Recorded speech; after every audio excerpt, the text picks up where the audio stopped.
On May 15th, 2025, UP 1983, the Western Pacific Heritage Unit, crossed onto CSX trackage as it became the leader on CSX train I-192, which is a UP transfer and always has UP power.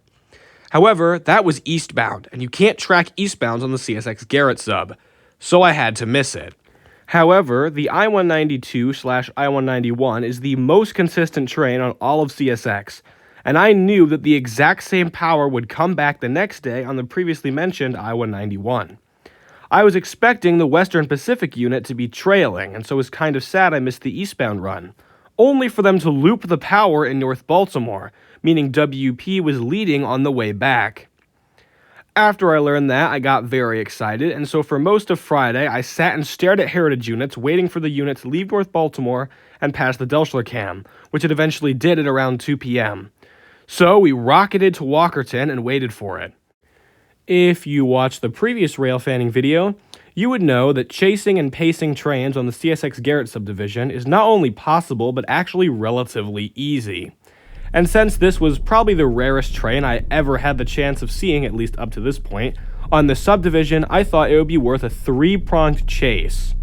The first spot was the Walkerton pacing spot, but before we could start pacing, we had to wait for the train. It was a way shorter than I expected, around 50-minute wait for the Western Pacific. And I'm telling you, it was so surreal watching it come around the corner and slowly seeing the little WP and orange stripes appear. I've seen this unit in so many pictures, it was so crazy to see it in real life. However, once it got close, we knew we had to jump in the car, so we did.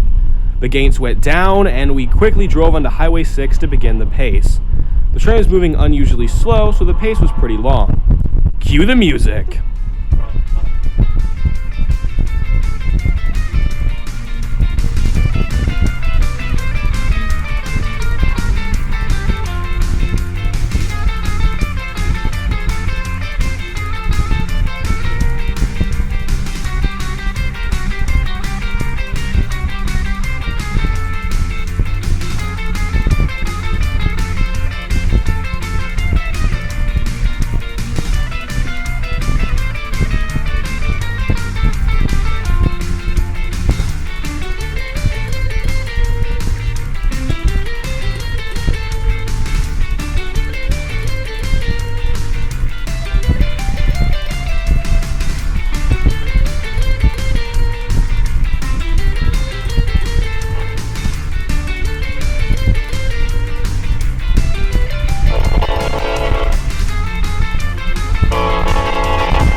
While these shots roll out, I might as well explain why this unit is so rare here.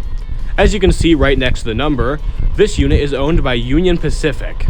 Seeing UP power on any train besides this one is pretty rare, so that makes this train, I-191, feel extra special.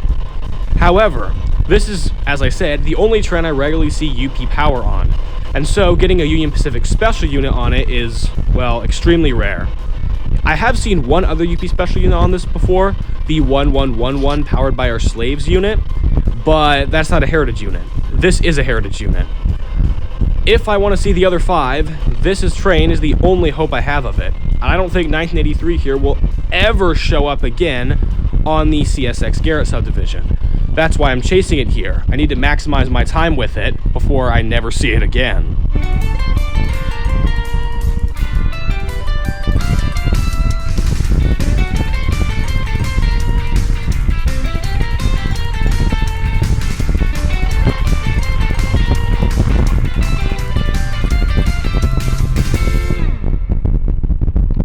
After the road and rails started to separate, we floored it to our next stop, Range Road Crossing in Kingsford Heights, Indiana. Driving over the bridge, we could see the light of the 1983. We barely got down to the non-backlit side of the crossing before the train got here. Even though it was cloudy, we didn't want to risk the shot being backlit if the sun did come out, which was a good move, because the sun did come out.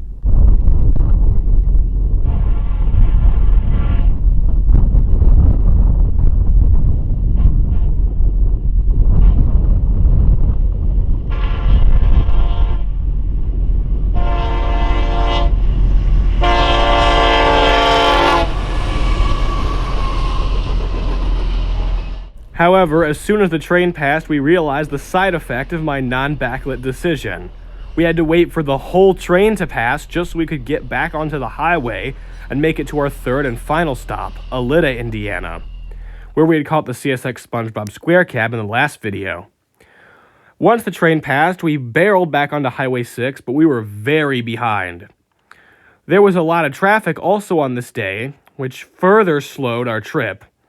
We barely got to Alida in time, and the crossing gates were already going down.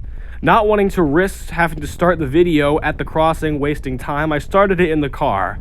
So I have the full video of me running like a goofball up to the crossing. There's the train. You can see it's very close by this point. With no time to cross the tracks to the non-backlit and not blocked by a crossing gate side, I just quickly put my camcorder on top of the crossing gate and got a mediocre at best shot of 1983.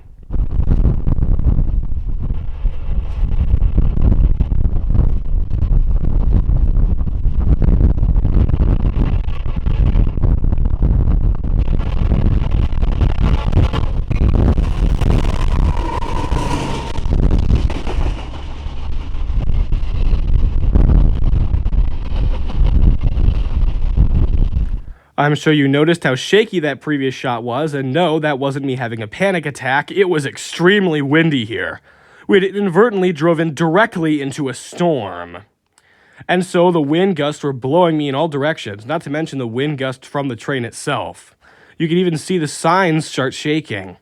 And as you can see, we definitely did not get caught up in a dust storm on the way home. Well, anyways, thanks for watching this very intense rail fanning video. This is the longest video I've ever made about a single train. So, that's pretty impressive, but hey, of all the trains that deserve their own video, this one deserves its own video. Anyways, catch those units, especially the foreign heritage units, while you can, and I'll see you in the next one.